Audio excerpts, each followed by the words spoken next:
Hello friends and welcome to yet another captivating video of Wisdom Zone, and this is Shubhro, and today I'm quite sure you have already guessed it from the thumbnail. I am going to discuss some important phrasal verbs in English for everyday English conversation. So please watch this video carefully so that you can learn the right use of phrasal verb and speak confidently and incorporate. And again, it is my request to all the viewers, if you haven't subscribed to this channel, please do not wait and subscribe to Wisdom Zone so that you can get the first notification of this type of informative video. So without wasting any more time, let's get started. So friends, welcome back once again. As you see on your screen, today I am going to discuss some important phrasal verbs which you can use in your everyday life so that you can sound smarter and more confident and more fluent, right? So before I move forward, let me quickly just give you a brief idea about a phrasal verb. A phrasal verb is a combination of words, or we can also say that we combine two or more words together to convey a meaning. Okay, so this combination can consist of a verb plus preposition. It can be a verb plus an adverb, or it can be both. So let's see some examples of phrasal verb as you see on your screen. Hang out. Hang out is to spend time relaxing, and the next is eat out. Eat out is to have food outside, especially in a restaurant. So like this way we can form phrasal verbs. So I hope it's crystal clear. It's a kind of a combination where we combine two words or two or more words to convey a particular meaning. So without wasting any more time, let's dive into today's discussion where I'm going to discuss some important phrasal verbs for your daily English conversation. So friends, the first one which you see on your screen is cook something up, which is extremely useful.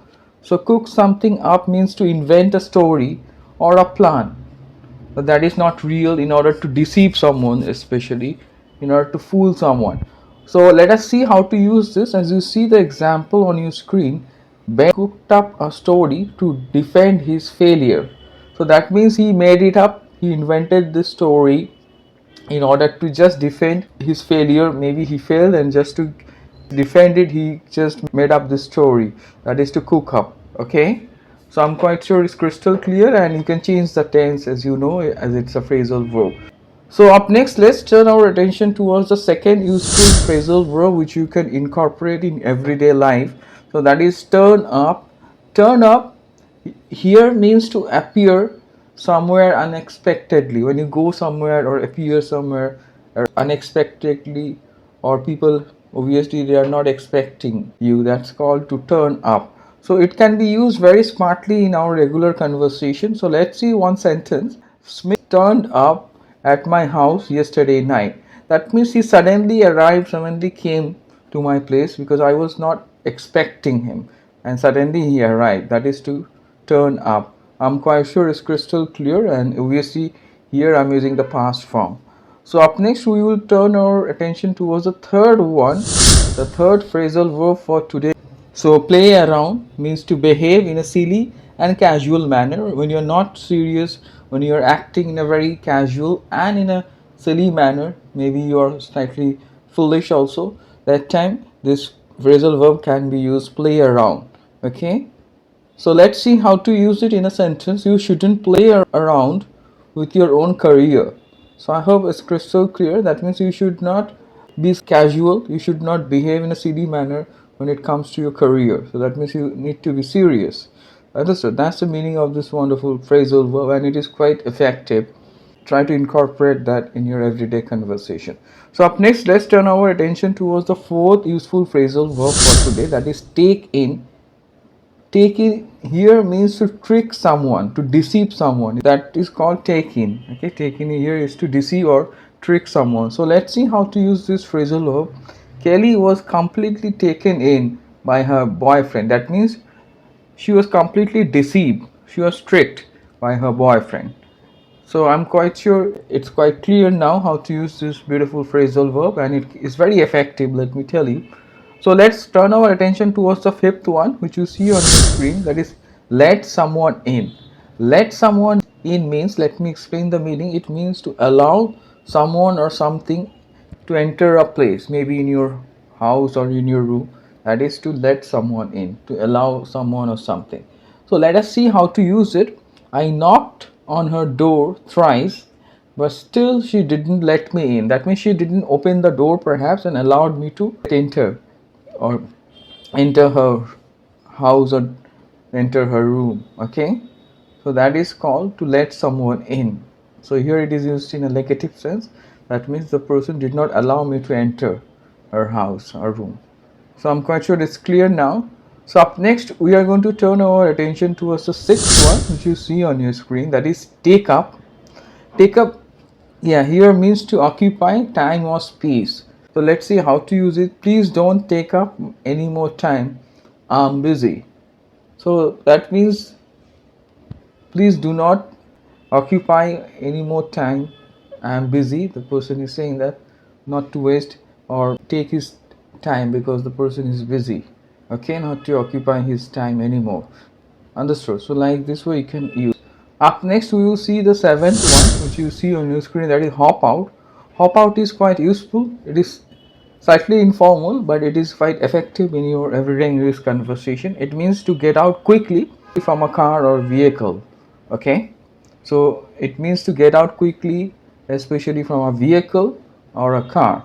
So let's see how to use it.